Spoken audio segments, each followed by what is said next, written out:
नमस्कार, स्वागत है आपका एक नए वीडियो में। आज के इस वीडियो में हम 2 मुद्दों पर बात करने वाले हैं। पहला, एक आप जो कमेंट बॉक्स में हमसे ज़्यादातर क्वेश्चन पूछते हैं, वो क्वेश्चन का आपको हम जवाब देंगे। और दूसरा कि हमने कस्टमर केयर से जब बात किया डेट मैच्योरिटी और मैच्योरिटी डेट के बारे में, और एक आपका नेम मिसमैच के बारे में, तो ये छोटी-छोटी कुछ जानकारियाँ हैं जिसके बारे में हमने जब सीआरसीएस पोर्टल के कस्टमर केयर से बात किया तो उनसे क्या हमको जवाब मिला, उसका आपको एक हम कॉल रिकॉर्डिंग का छोटा-सा अंश आपको हम सुनाएँगे। और उस छोटे से अंश को सुनाने के बाद हम उस पे विस्तार से बात भी करेंगे कि आखिर ये सीआरसीएस वाले हम लोग को ऐसे क्यों बरगला रहे हैं, या फिर उनके कहने का मतलब क्या है? क्या कुछ उनके स्तर से हो सकता है या फिर नहीं हो सकता है? तो बने रहिएगा वीडियो में, क्योंकि इस वीडियो में आपको हम उन सारी समस्याओं का समाधान भी बताएँगे, जो समस्या आपके सामने बहुत सारी आती हैं। और आप बात मानिए कि आपकी जो समस्याएं हैं, अगर आपको कहीं से भी उसका समस्या का समाधान नहीं मिल पा रहा है, अगर सहारा ऑफिस बंद है या फिर आपका एजेंट आपके पास नहीं है, वो आपकी सहायता नहीं कर रहा है, तो मैं आपको एक उपाय बताऊंगा कि आप कैसे उस उपाय से अपने सारे प्रॉब्लम को दूर कर सकते हैं। तो वीडियो में अंत तक बने रहिएगा। अब सबसे पहले आपको मैं क्या सुनाऊं, पहले रिकॉर्डिंग सुना दूं या फिर पहले आपके कमेंट का हम जवाब दे दूं? चलिए चलते हैं, पहले आपके कॉल रिकॉर्डिंग पर ही आप सुन लेते हैं कि पहले कॉल रिकॉर्डिंग क्या है, जब हमने कस्टमर केयर से बात किया तो उनका रिप्लाई क्या था और वो क्या बोल रहे थे, इसके बारे में हम थोड़ा कुछ जान लेते हैं। सुन लेते हैं उनका कॉल रिकॉर्डिंग, फिर आपसे हम बात करेंगे और चलेंगे आपके कमेंट बॉक्स पे और कमेंट में देखेंगे कि आपकी क्या क्या समस्याएं हैं। और हाँ, ये जरूरी नहीं है कि आपके ही कमेंट हम उठाएं या सबके कमेंट उठाएं। हो सकता है कि आपने ये प्रश्न कमेंट में ना किया हो, लेकिन आपके मन में वो प्रश्न हो, तो आप वीडियो को पूरा देखिएगा, क्योंकि हो सकता है कि आपके मन में जो विचार है वो दूसरे के कमेंट के माध्यम से आपको हम उसका जवाब दे दें। तो आइए पहले कॉल रिकॉर्डिंग सुन लेते हैं कि कॉल रिकॉर्डिंग में क्या बात हुआ कस्टमर केयर से। Thank you for your patience. सारा प्रणाम, सारा के परिवार में स्वागत को बताइए, मैं आपकी क्या सहायता कर सकती हूँ? जी सारा प्रणाम मैडम। बताएं सर, आपकी क्या सहायता की जाए? Sir hello. जी मैम। हेलो। जी मैम बोलिए। अब बताएं सर, आपकी समस्या क्या है? हमारी समस्या है कि सर मैं जमाकर्ता के साथ साथ कर्जकर्ता भी हूँ सहारा का। जी। मेरे पास 6-7 अकाउंट है। उसमें एगो अकाउंट जो है 30/6/2023 को मैच्योरिटी हो गया है, ठीक। और जो अकाउंट है मेरा अभी लंबित है, उसका मैच्योरिटी 1 साल 2 साल 1 महीना 2 महीना करके मैंने लेट है, अभी कुछ 27 में भी है। तो इस स्थिति में जो मेरा एगो मार्च से पहले भी पूरा हो गया है, तो इस जो पूरा हो गया है मैच्योरिटी, हम इसका डिमांड ऑनलाइन करवा सकते हैं मैडम? हाँ, जो पूरा हो गया सर उसकी करवा सकते हैं, लेकिन जो अभी पूरा नहीं हुआ है जी, ठीक है, उसके लिए अभी उसको न कराइएगा जी। उसको करा भी देंगे सर ना, तो ऊपर जाने बाद कैंसिल कर दिया जाएगा। जी जी जी। एक चीज और मैम, करवा दीजिए। एक चीज और जानना चाहेंगे कि कब तक मैच्योरिटी जब पूरा हुआ है, किस तारीख तक पूरा हो गया है जिसको हम लोग ऑनलाइन करवा सकते हैं? सर अभी जो नया सर्कुलर आया है उसके हिसाब से मार्च 2023 तक जो मैच्योरिटी कंप्लीट हो गई है जी, उसको करवा सकते हैं। जी। अच्छा, डेथ क्लेम के लिए कोई अभी ऐसा जानकारी नहीं है मैडम? नहीं, अभी डेथ क्लेम की कंप्लेंट बहुत ज्यादा है सर, ठीक है, उसके लिए ऊपर मतलब वो भी किया गया है कि यहाँ कुछ मतलब एक पोर्टल पर कुछ ऐसा करें जिससे डेथ क्लेम वाली कंप्लेन हो सके, ठीक है। लेकिन अभी कोई जवाब आया नहीं सर, उम्मीद करें कुछ जल्दी ही जवाब आएगा वहाँ से। जी मैम, आप लोगों को बता दिया जाएगा, क्योंकि ये वाली समस्या बहुत बड़ी है। जी, एक समस्या और है मैम, लास्ट क्वेश्चन। जी जी बताएं। जी, नाम में यदि किसी जमाकर्ता का मिसमैच है 1-2 शब्द, उसके लिए कोई विकल्प? कोई विकल्प नहीं सर, उसके लिए आप कंप्लेन कर दें, ठीक है। बस सहारा के पेपर में गलती होनी चाहिए। जी, आधार अकाउंट में गलत नहीं होना चाहिए। आधार कार्ड में कुछ और है, बैंक अकाउंट में बैंक अकाउंट, आधार कार्ड और उनका पैन कार्ड में एक नाम होना चाहिए, ठीक है।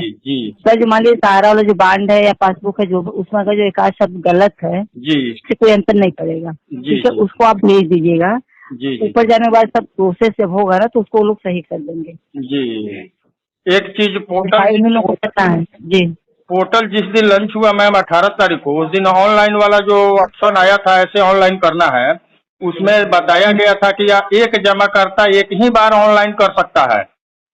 जी जी। तो वही समस्या है कि जैसे आप बता रहे हैं कि आपका जो खाता 31 मार्च तक पूरा हो गया है, उसको आप हम्म ऑनलाइन करवाइए, जो नहीं पूरा है उसको छोड़ हम्म दीजिए, तो फिर बाद में हमको हम्म। करने का मौका मिलेगा मैम, जब मैच्योरिटी पूरा होगा तो। बिल्कुल बिल्कुल मिलेगा सर। मान लीजिए अब मान लीजिए किसी का 2 साल बाद मैच्योरिटी कंप्लीट हो रहा है, जी ठीक है, तब तक हो सकता है परिस्थिति पूरी बदल जाए कि सहारा खुद पेमेंट करने लगे। जी जी जी ये भी हो सकता है सर, ठीक है। जी तो जी जी ऐसा कंप्लेन करना कोई झंझट ही नहीं रहेगा। यदि अगर जो नहीं ऐसा कुछ होगा, अगर जो यहाँ पे इसी पोर्टल पे कंप्लेन करानी है, तो सरकार भी इस बारे में सोचेगा कि अभी तो बाकी बहुत लोगों का बाकी है, जी जी जी ठीक है। तो बाकी तो फिर कोई नया उसमें फिर से दोबारा वो करने को बताएगा। तो जो पोर्टल बना रहेगा जिसके नाम से, वो उसी पर फिर दोबारा कंप्लेन कर सकता है। नाम बताइए अपना।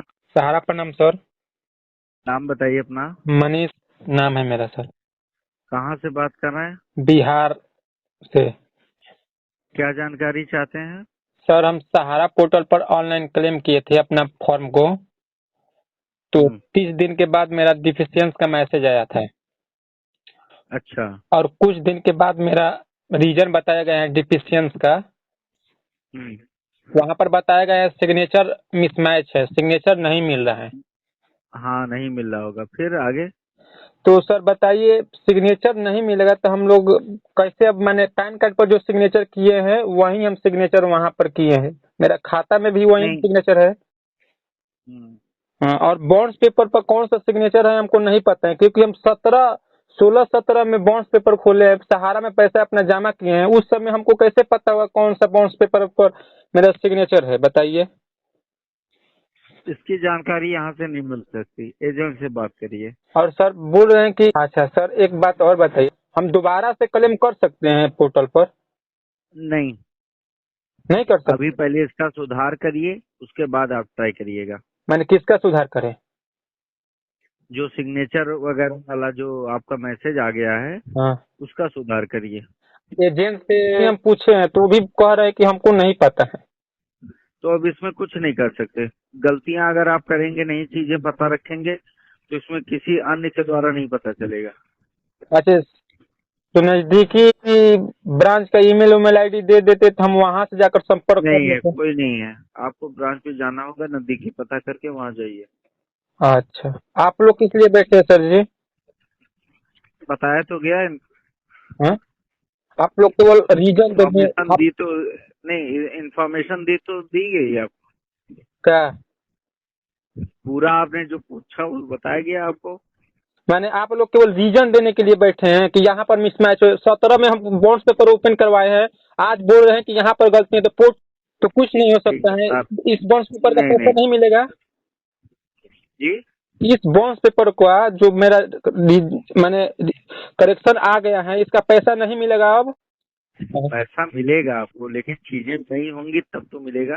तो सिग्नेचर सर कभी भी मैच नहीं करेगा, हमको अच्छा से पता है। हम बताया गया है कि सिग्नेचर मिस मैच है। तो अब बताइए, हम दोबारा से भी करके भेजेंगे, ऑनलाइन वाला पैसा लेगा ना? अब हम लोग ऑनलाइन करवाएंगे तो हुआ है ब्रांच, देखिए ब्रांच पे एक बार विजिट करिए पहले आप, ठीक है। ब्रांच पे जाइए, जाकर उनको बताइए ऐसी प्रॉब्लम हो गई है। तो देखा आपने, कस्टमर केयर से जब पूछा गया कि अगर हमारा मैच्योरिटी डेट कब तक का है कि हम उस पर डिमांड कर सकते हैं, तो कस्टमर केयर के द्वारा यह बताया गया कि अभी लेटेस्ट जो अपडेट है उसके अनुसार 31 मार्च 2023 तक जो भी आपका अकाउंट मैच्योरिटी हुआ है सहारा इंडिया में, केवल आप उसी का डिमांड कर सकते हैं। एक चीज तो ये क्लियर है कि अगर ऐसा बात है तो आपने अपने सीआरसीएस साइट पर ये चीज लिखकर क्यों नहीं डाला है?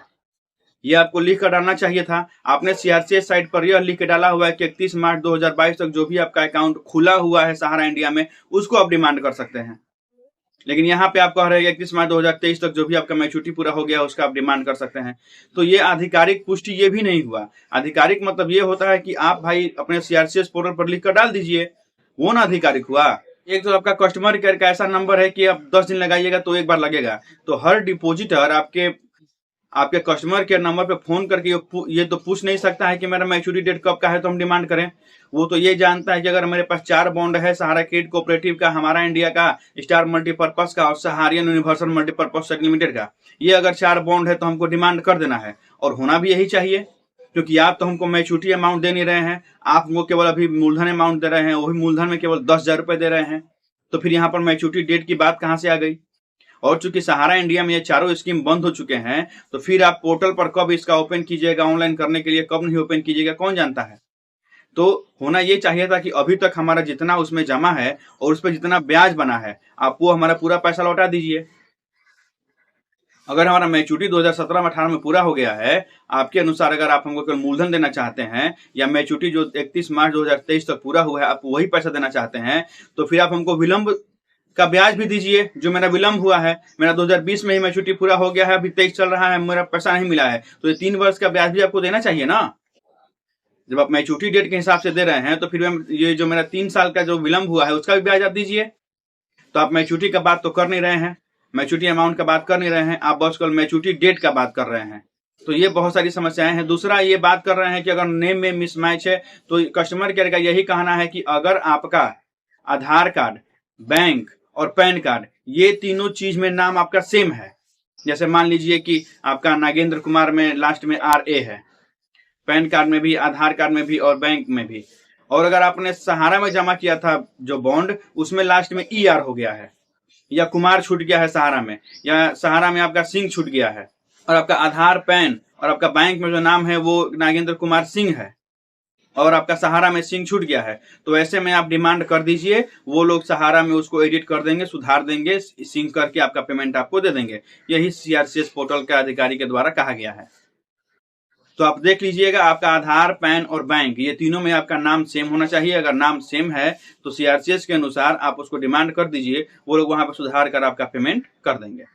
तीसरा, डेथ क्लेम के बारे में उन्होंने बताया कि डेथ क्लेम के बारे में CRCS पोर्टल को अवगत कराया गया है कि बहुत सारे क्लेम आ रहे हैं, तो उस पर ध्यान दिया जाए, और हो सकता है कि आपको कुछ दिन बाद डेथ क्लेम का भी ऑप्शन देखने को मिले। अरे क्या देखने को मिलेगा, अभी तो ये बिना डेथ क्लेम वाला ही पेमेंट नहीं हो रहा है, तो डेथ क्लेम के बारे में कौन सोचता है। पता नहीं वो साल, 2 साल, 3 साल, 4 साल बाद होगा, क्योंकि इतना लेंदी प्रोसेस में CRCS पोर्टल काम कर रहा है कि पूछिए मत, केवल डिफिशियंसीज का मैसेज भेज दे रहा है। तो डेथ क्लेम के बारे में अभी कोई अपडेट नहीं है, आप वेट कीजिए, जब आएगा तो CRCS पोर्टल पर आपको सूचना दे दी जाएगी। और एक बात आपने रिकॉर्डिंग में एक ध्यान दिया होगा कि ये लोग बार बार, या कोई भी सहारा का जो भी आता है, आप सोशल मीडिया पर देखे होंगे, कोई भी अगर अधिकारी आता है अपना बात बोलता है तो एक बात ये जरूर बोलते हैं। वो क्या बात होता है? वो ये बात होता है कि आप देखिए आगे प्रोसेस अभी चल रहा है, हो सकता है कि सहारा के ऑफिस से ही आपका पेमेंट होने लगे। तो मुझे तो ये बहुत बड़ा घोलमाल लगता है, क्योंकि जो भी ये सहारा के द्वारा लेट किया जा रहा है, जो भी आपका डिफिशियंसीज का मैसेज भेजा जा रहा है, वो लग रहा है कि जानबूझकर भेजा जा रहा है ताकि लेट हो जाए, पेमेंट सबका ना हो पाए, और ये फिर सुप्रीम कोर्ट में ये बोल दे कि ऑनलाइन मोड में पेमेंट अच्छे से नहीं हो रहा है, हमको ऑफलाइन मोड में पेमेंट करने का ऑप्शन दिया जाए, ताकि फिर से ये री इन्वेस्ट खेल सके जमाकर्ताओं के साथ। दूसरा, रिकॉर्डिंग में आपने सुना कि जो बात कर रहे हैं उनका सिग्नेचर मिसमैच का, तो वहां पर CRCS अधिकारी के द्वारा यही कहा गया कि आप अपने एजेंट से बात कीजिए कि आपने क्या सिग्नेचर किया था, आपको अगर याद नहीं है तो, क्योंकि आपको सुधारना होगा। यहाँ से CRCS पोर्टल के माध्यम से आपको कोई सहायता नहीं दी जाएगी, आपका कोई सोल्यूशन नहीं है, या फिर आप अपने नजदीकी ब्रांच में जाइए, सहारा इंडिया ब्रांच में जाइए। तो जो ये सहारा इंडिया के अधिकारी वहां बैठकर आपका वेरीफाई कर रहे हैं, क्या वो ये नहीं जानते हैं कि उनके ब्रांच में, उनके सहारा इंडिया में कैसे काम होता था? उनके सहारा इंडिया में ऐसे भी काम होता था कि दिल्ली है, पंजाब है, उसने अकाउंट में पैसा भेज दिया एजेंट के और बोला कि मेरे नाम का वहां पे आप 1 लाख रुपया जमा कर दीजिए, तो एजेंट ही उसका जाली सिग्नेचर मारकर और 1 लाख रुपया जमा कर देते थे। क्या ये बात सहारा के मैनेजर को नहीं मालूम है? क्योंकि मैनेजर ही ये उपाय बताता था कि चलिए आप ही साइन मार दीजिए, उस समय देखा जाएगा पेमेंट होगा। तो ये सहारा के ब्रांच मैनेजर को नहीं मालूम है, RM को नहीं मालूम है, जेडो को नहीं मालूम है, सबको ये चीज मालूम है कि कैसे सिग्नेचर कर करके और पैसा जमा किया गया है। तो फिर ये सहारा के अधिकारी क्यों सिग्नेचर मिसमैच का ये जो एरर दे रहे हैं? जांच सहारा के अधिकारी ही न कर रहे हैं, तो फिर वो सिग्नेचर मिसमैच का क्यों दे रहे हैं? और दूसरी बात, जब सिग्नेचर मिसमैच का आप दे रहे हैं, जब आपको सिग्नेचर मिलाना ही है, तो जो भी आपके पास फॉर्म है, मास्टर कॉपी है जो भी डिपॉजिटर का, आप उसका स्कैन कॉपी करके और आप उसको डाल देते साइड पर, ताकि जब जमाकर्ता अपना डिमांड करे तो वहां पे सिग्नेचर अपना देख ले कि मैंने सिग्नेचर कैसे किया था, उसी अनुसार अपना वो सिग्नेचर करके और अपना अपलोड करता। लेकिन आपने ये भी नहीं किया, आप बस डिफिशियंसी का मैसेज भेज रहे हैं। अब आपका एजेंट नहीं है, आपका ऑफिस बंद है, तो फिर जमाकर्ता क्या करे, कहाँ जाए अपने सिग्नेचर देखने के लिए कि मेरा कौन सा सिग्नेचर है? मास्टर कॉपी तो आपने ब्रांच में रखा नहीं है, वो सब भेज दिया है, ब्रांच बंद है, तो फिर हम कहाँ जाकर अपना सिग्नेचर मिलाएं और अपना सिग्नेचर करें? तो दोस्तों, अगर आपके पास भी ऐसा मैसेज आ रहा है और आपको नहीं मालूम है कि आपने सिग्नेचर कैसे किया था और क्या उसका समाधान है, तो आपको मैं उपाय बता रहा हूं। इसका एक ही उपाय है कि आप सीधे एक RTI डाल दीजिए। RTI मतलब राइट टू इंफॉर्मेशन, सूचना का अधिकार। जी हाँ, आपके पास जो बॉन्ड है, उस बॉन्ड पे सहारा इंडिया के मुख्यालय का एड्रेस दिया हुआ है पूरा। आप किसी वकील से संपर्क कीजिए, 400-500 रुपये, हो सकता है कम भी लगे, आपका खर्चा लगेगा, और आप एक सूचना का अधिकार डालिए कि आपने सहारा इंडिया में इस बॉन्ड पे इस रिसीप्ट नंबर, इस अकाउंट नंबर पैसा जमा किया है। उसका मास्टर कॉपी का स्कैन कॉपी हमको दिया जाए, ताकि हम उसके अनुसार CRCS पोर्टल पर अपना सिग्नेचर करके अपलोड कर सकें।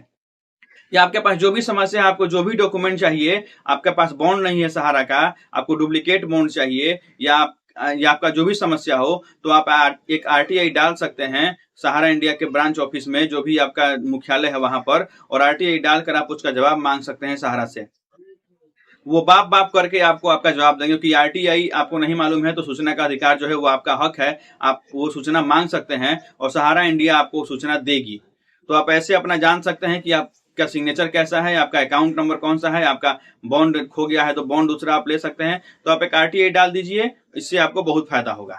अब आइए चलते हैं, आपके कुछ हम कमेंट्स ले लेते हैं। जो आपकी समस्याएं होती हैं, आप कमेंट बॉक्स में बार बार पूछते हैं हमसे, और हो सकता है कि ये सभी लोग के मन में हो लेकिन वो पूछ नहीं पाते होंगे, तो वीडियो को देखिए। आते हैं हम पहले कमेंट पे। पहला कमेंट हम ले लेते हैं, देखिए पहला कमेंट क्या है।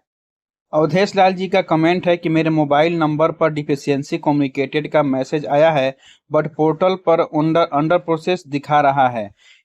कैसे मिलेगा हम लोगों का पेमेंट? हम लोग बहुत ही टेंशन में हैं। लोग ITR क्या जाने, हम लोगों को ITR से क्या मतलब है? हम लोग तो केवल डिपॉजिट करना जानते थे। कि बहुत सारे लोगों के मोबाइल पर डिफिशियंसीज का मैसेज गया है, लेकिन जब वो ऑनलाइन देख रहे हैं तो उनके ऑनलाइन जो साइट पर अंडर प्रोसेसिंग दिखा रहा है। तो आप एक बात समझ जाइए, आप जब सहारा CRCS पोर्टल पर डिमांड करते हैं तो उसका 30 दिन लेता है सहारा इंडिया आपका डॉक्यूमेंट वेरीफाई करने के लिए। 30 दिन बाद वो CRCS को फॉरवर्ड कर देता है। CRCS 15 दिन लेता है यह देखने के लिए कि सहारा ने जो फॉरवर्ड किया है वो रिजेक्ट है, या फिर उसमें क्या डिफिशियंसी है, या फिर उसमें क्या दिक्कत है। तो वही मैसेज आपको CRCS आपके मोबाइल पर भेज देता है। अब ये हो गए 45 दिन। अब जब आपके मोबाइल पर डिफिशियंसीज का मैसेज आता है तो उसमें साफ लिखा रहता है कि आप साइट पर जाकर उसका 30 दिन बाद सुधार कर सकते हैं। यानी कि 45 दिन और 30 दिन 75 दिन। तो आपको मिनिमम 75 दिन वेट करना होगा कि आपके अकाउंट में पैसा आएगा कि नहीं आएगा।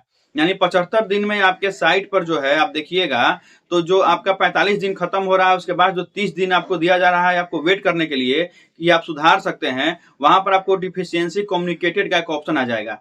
जहां आपका अंडर प्रोसेसिंग दिखा रहा था, वहां आपको डिफिशियंसी कम्युनिकेटेड का एक ऑप्शन आएगा। जहां पे आप डाउनलोड कीजिएगा तो वहां पे लिखा रहेगा कि आपका अगर डिफिशियंसी है तो क्या है, सिग्नेचर मिसमैच है, या आपने अकाउंट नंबर गलती लिखा है, या फिर जो कोई भी आपका दिक्कत होगा वहां पे साफ दिखाई दे देगा। तो आप उसको सुधार कर अपना और फिर से डिमांड कर सकते हैं। और नहीं तो फिर वही 30 दिन बाद आपको फिर से एक मैसेज आएगा कि आपका रिजेक्ट हो गया है, पैसा आएगा कि नहीं आएगा, वो फिर 30 दिन बाद आपको अपडेट किया जाएगा। यानी कि मान के चलिए कि 75 से 100 दिन आपको लग जाएंगे, कम से कम इंतजार करना होगा 3 से 3.5 महीने। यानी मैक्सिमम मान के चलिए कि आपको दिसंबर तक ये चूंकि टोटल काम कर देना है, तो आप दिसंबर तक वेट कीजिए कि आपके अकाउंट में पैसा आ रहा है कि नहीं आ रहा है, या फिर रिजेक्ट है या फिर क्या है। तो आप लोग घबराएं नहीं, आप वेट कीजिए, बस आप लोग को इंतजार करना है। रत्नेश जी का मैसेज है कि सर बोल रहा है कि सहारियन में ज्वाइनिंग पॉइंट ऐड नहीं करना, इसलिए डिफिशियंसी का मैसेज आ रहा, प्लीज रिप्लाई। बहुत लोग ये पूछ रहे हैं कि जो सहारियन का बॉन्ड है, आपको मालूम होगा कि उसमें 2 बॉन्ड मिला है आपको, एक में आपका मूलधन लिखा है और एक में मूलधन को ज्वाइनिंग पॉइंट में लिख दिया गया है। तो शुरू में बहुत सारे लोगों ने ऐसा भी किया था कि उन्होंने अपना जो ज्वाइनिंग पॉइंट था उसमें 100 से गुना करके और मूलधन में जोड़कर और पूरा मूलधन अमाउंट वहां पे डाल देता CRCS पोर्टल पे, और बहुत लोगों ने केवल जो मूलधन लिखा था उसी को डाला हुआ है। तो बहुत सारे लोग ये बोल रहे हैं कि क्या हमको ज्वाइनिंग पॉइंट को जोड़कर लिखना है, और ऐसे बहुत सारे लोग हैं जो ये कह रहे हैं कि हमने ज्वाइनिंग पॉइंट को जोड़कर लिख दिया था इसलिए हमारा डिफिशियंसीज का मैसेज आ रहा है। ये कहा जा रहा है सहारा के अधिकारियों के द्वारा। लेकिन मैं आपको एक बात बता दूं कि मैंने अपने खुद का जो अकाउंट डिमांड किया था सहारियन का, उसमें मैंने नहीं जोड़ा था ज्वाइनिंग पॉइंट जो है वो CRCS पोर्टल पर, और केवल मैंने मूलधन अपना ही लिखा हुआ था। ज्वाइनिंग पॉइंट को मैंने जोड़कर नहीं लिखा था, लेकिन मेरा भी पूरा अकाउंट का डिफिशियंसीज का मैसेज आ गया है। तो ये अभी कोई क्लियर बात नहीं है कि आपको ज्वाइनिंग पॉइंट को जोड़कर लिखना था या फिर नहीं लिखना था। ये बस डिपेंड करता है टोटल सहारा इंडिया के जो अधिकारी वहां बैठे हुए हैं वेरीफाई करने के लिए, उनके ऊपर कि वो किस तरीके से वेरीफाई कर रहे हैं। और किस तरीके से वेरीफाई करने का मतलब ही नहीं है, बस हम ये कहना चाहेंगे कि वो आंख मूंद कर वेरीफाई कर रहे हैं।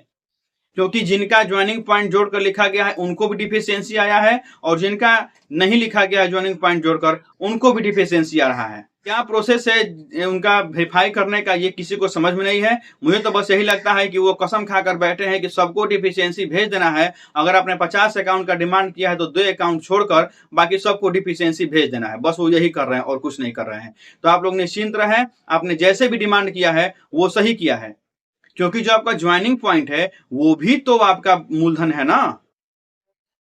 आपका क्यूसोप का जब आपका कन्वर्जन हुआ था सहारियन में, तो आपको याद होगा कि जो आपका क्यूसोप का मूलधन था वो उसको एक बॉन्ड पे सहारियन के मूलधन के रूप में दे दिया गया, और जो क्यूसोप का आपका ब्याज था उसको सहारियन के एक बॉन्ड पे आपको ज्वाइनिंग पॉइंट के रूप में दे दिया गया। तो जो आपका क्यूसोप का मूलधन और जो ब्याज था उस समय के अनुसार जब आपका कन्वर्ट किया गया सहारियन में, वो तो पूरा आपका मूलधन ही हुआ ना। भले ही वो 2 पार्ट में बांट दिया गया हो सहारियन के, लेकिन वो तो आपका टोटल मूलधन ही हुआ। तो फिर यहाँ पर कोई मतलब ही नहीं होता है कि ज्वाइनिंग पॉइंट हम जोड़कर लिखे या फिर नहीं लिखे। ये सहारा इंडिया को देखना चाहिए कि वो ज्वाइनिंग पॉइंट अपने डाटा में से निकाल कर और देख ले कि हाँ हमने सही लिखा है या फिर नहीं लिखा है। अगर मैंने ज्वाइनिंग पॉइंट नहीं लिखा है तो वो सहारा का कर्तव्य है कि वो उसको ज्वाइनिंग पॉइंट को जोड़कर हमारा मूलधन माने। ये कुछ नहीं कह सकते हैं कि सहारा इंडिया कैसे वेरीफाई कर रहा है। मोहम्मद फराज जी का सवाल है, सर ऑनलाइन किए हुए 64 दिन हो गए और 14 सितंबर को डिफिशियंसी का मैसेज आया, 14 दिन हो गए अभी तक पैसा नहीं आया। अब देखिए, आपका ऑनलाइन किए हुए 64 दिन हो गए या फिर 65 दिन हो गए, उससे कोई मतलब नहीं है। आप जानते हैं कि 45 दिन तो आपको वेट करना ही है अपने डिमांड करने के बाद कि आपका क्या मैसेज आ रहा है, और मैसेज आने के बाद आपको 30 दिन का वेट करना है। अगर आपके ऊपर डिफिशियंसी आया है तो 30 दिन आपको और वेट करना है ताकि आप डिफिशियंसीज को दूर कर सकें। तो 45 दिन 75 दिन तो आपको ऐसे वेट करना ही है। अब 75 दिन बाद भी आपका अगर डिफिशियंसी में कुछ और डिफिशियंसी दे देगा तो आपको दूर करना होगा, वरना आपको रिजेक्ट का मैसेज आ जाएगा, आपको पैसा नहीं आएगा। या अप्रूव हो जाएगा तो आपको पैसा आ जाएगा। तो 64 दिन मत देखिए, 75 दिन कम से कम आप वेट कीजिए ताकि आप फिर से अपना डिफिशियंसी का सुधार सकें। ये सीआरसीएस ने नहीं कहा था कि हम 45 दिन में पैसा वापस कर देंगे। सीआरसीएस ने ये कहा था कि 45 दिन तक आपका प्रोसेस रहेगा। 30 दिन आपका सहारा इंडिया लेगा आपका वेरीफाई करने के लिए, और अगले 15 दिन में आपको मोबाइल पर मैसेज भेजा जाएगा कि आपका रिजेक्ट है, कि अंडर प्रोसेस है, कि डिफिशियंसी है। उसके बाद आपका पैसा जाएगा। उसके बाद अब कितने दिन में पैसा जाएगा ये सीआरसीएस ने नहीं कहा था। तो अभी आप वेट कीजिए, अभी 64 दिन हुआ, अभी और 11-12 दिन वेट कीजिए। उसके बाद आपका डिफिशियंसी जब खोलिएगा अपना सीआरसीएस पोर्टल पर तो उसको डिफिशियंसी को दूर कीजिएगा। उसके बाद देखिएगा कि क्या आ रहा है अपडेट। अभी आप घबराइए नहीं। जगनारायण राम जी का मैसेज है कि डिफिशियंसी और डिफिशियंसी कम्युनिकेटेड के जो मैसेज भेजा जा रहा है वो सहारा के तरफ से दिया जा रहा है या सीआरसीएस के द्वारा, इस पर सुझाव दिया जाए। अब देखिए, जो भी आपके मोबाइल पर डिफिशियंसीज का मैसेज आ रहा है ये सीआरसीएस के द्वारा भेजा जा रहा है। लेकिन एक बात आप ध्यान रखिए कि पहला चरण जो है वह सहारा इंडिया का काम है कि वो आपका डॉक्यूमेंट को वेरीफाई करे जो आप अपलोड कर रहे हैं, कि उस पर आपने सिग्नेचर ठीक से आपका मैच कर रहा है कि नहीं, आपका अकाउंट नंबर ठीक है कि नहीं, रिसिप्ट नंबर ठीक है कि नहीं, मेंबरशिप नंबर क्या है। ये सारा चीज वेरीफाई करके सहारा इंडिया फॉरवर्ड कर देता है सीआरसीएस पर ये डिफिशियंसी देकर कि हाँ इनका सिग्नेचर मिसमैच नहीं है, हाँ इनका मेंबरशिप नंबर नहीं है, इनका 1 से अधिक मेंबरशिप है, या इनका 5 लाख से अधिक एनसीआईटीआर मांगी है। ये सारा चीज जो है सीआरसीएस जो है वह अपने डिस्क्रिप्शन में लिख कर और भेज देता है सीआरसीएस पोर्टल को कि इनका अप्रूव है या फिर रिजेक्ट है, और रिजेक्ट है तो फिर डिफिशियंसी क्या है। उसके बाद सीआरसीएस पोर्टल जो है वो आपके मोबाइल पर वही डिफिशियंसी डालकर और मैसेज भेज देता है। यानी आप ये कहें कि जो आपके मोबाइल पर मैसेज डिफिशियंसी का रहा है वो सीआरसीएस पोर्टल भेज रहा है, लेकिन इसका टोटल जिम्मेदार जो है वह सहारा इंडिया का जो कर्तव्योगी है वहां पर कार्यकर्ता बैठा हुआ है वेरीफाई करने के लिए आपका अकाउंट, वो है। वो जो डिफिशियंसी कहेगा वही आपके मोबाइल पर सीआरसीएस डिफिशियंसी भेजेगा, दूसरा कुछ नहीं है। अब एक मैसेज है बसावन जी का, सर आधार में जो नेम है और बॉन्ड में जो नेम है उनके मिसमैच से कोई मतलब ही नहीं, क्योंकि इन्वेस्ट करते वक्त वोटर आईडी का जिरोक्स लिया गया था। अब आधार तो बैंक अकाउंट के लिए लिया है। देखिए, खाता खोलने के लिए तो बहुत सारी चीजें हैं। आप अपना राशन कार्ड से, बैंक का पासबुक से, वोटर आईडी कार्ड से, आधार कार्ड से, जैसे आप वैसे अपना खाता खोल सकते हैं। इवन यहाँ तक खाता खोलने के लिए बैंक में अगर आपका ज्यादा पैरवी है तो आप बिना कोई डॉक्यूमेंट दिए भी खाता खोल सकते हैं, ये आप जानते हैं, खासकर सहारा इंडिया जैसे ब्रांचों में।